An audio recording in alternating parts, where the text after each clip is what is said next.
అనుదిన వాగ్దానం, daily promise. దేవుని నామమునకు మహిమ కలుగును గాక. మన ప్రభువు ప్రియరక్షకుడైన యేసుక్రీస్తు వారి శుభనామములో మీకు నా హృదయపూర్వక వందనాలు తెలియజేస్తున్నాను. ఈ దినం దేవుని మాట, నేను వారిని భద్రపరచితిని. యోహాను 17:12.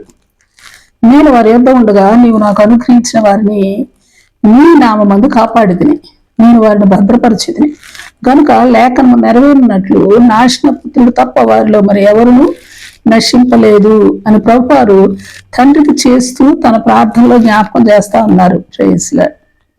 ప్రభువు రక్షకుడు అయిన మన ప్రియ యేసుక్రీస్తు వారు భద్రత ఎలాంటిదంటే, మత్తయి సువార్త 23:37 ప్రవక్తలను చంపుచు వారి యొద్దకు పంపబడిన వారిని రాళ్లతో కొట్టి బాధించువారైనప్పటికీ కోడి తన పిల్లలను రెక్కల కింద ఎలాగూ చేర్చుకున్నో అలాగే తన పిల్లలమైన మనలను ప్రభు వారు చేర్చుకుని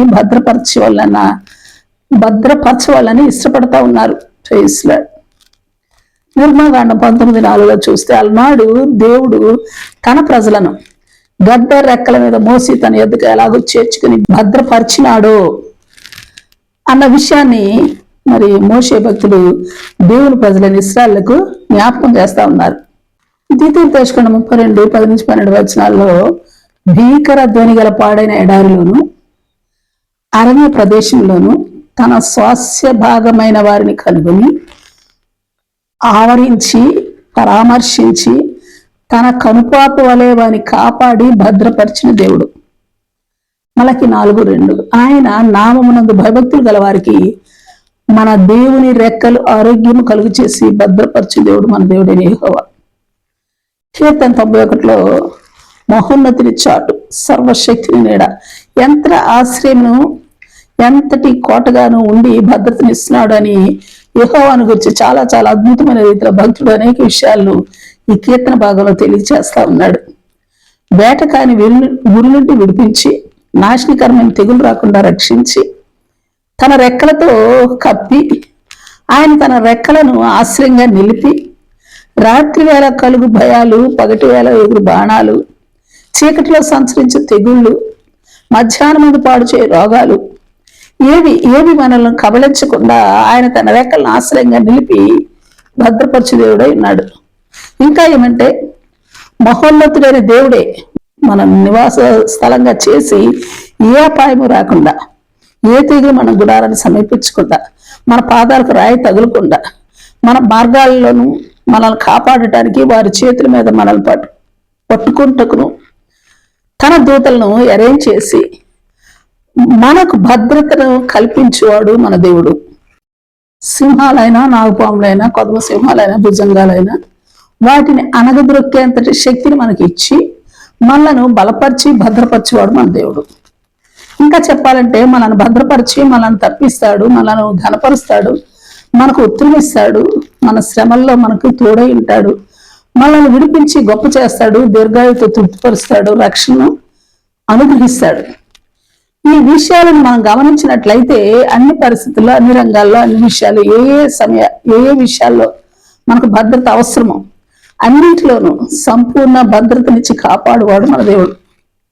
అందుకే రూతు 2:12 బోయజు రూతును చూసి, దేవుడని యెహోవా రెక్కల క్రింద సురక్షితంగా ఉండనట్లు నువ్వు వచ్చితివి అని అంటున్నాడు. దేవుడు అనుగ్రహించి భద్రతను గురించి చెప్తా ఉన్నాడు. ఇక్కడ దేవుని భద్రతను ఎరిగిన దావీదు మహారాజు కీర్తన 61:3-4 దేవా, నీవు నాకు ఆశ్రయముగా ఉంటివి, శత్రువుల ఎదుట బలమైన కోటగా ఉంటివి గనుక యుగయుగంలో నేను నీ గుడారంలో నివసించదను, నీ రెక్కల చాటును దాగుకొందును అని చెబుతా ఉన్నాడు.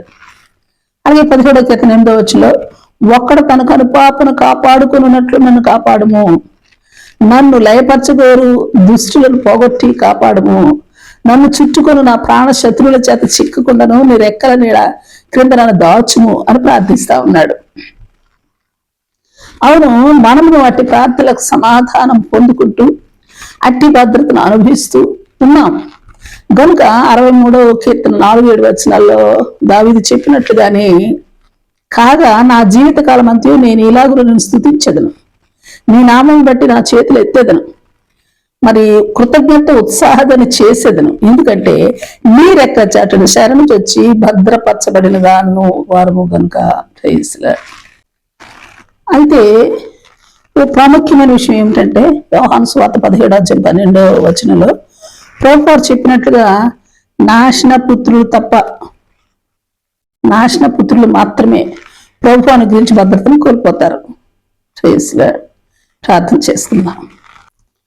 ప్రేమ నమ్మకం కలిగిన మా పరలోకపు తండ్రి, మీ పరిశుద్ధ నామానికి స్తోత్రాలు దేవా.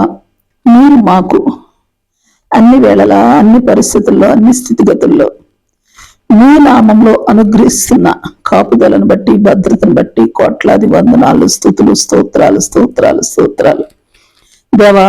నీ భద్రతను కోల్పోయినట్లుగా నాశన పుత్రులను కాకుండానట్టి కృపాభాగ్యం నాకు మాకు మా ఎల్లరికీ అనుగ్రహించమని ప్రార్థిస్తూ యేసు నామంలో అడిగి వేడుకొంచున్నాం తండ్రి.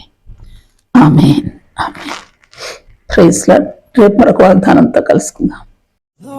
ప్రతిరోజు ఉదయం ఈ కార్యక్రమాన్ని వీక్షించగలరు. తిరిగి మళ్ళా రేపు ఉదయం కలుసుకుందాం. దేవుడు మిమ్మల్ని దీవించును గాక.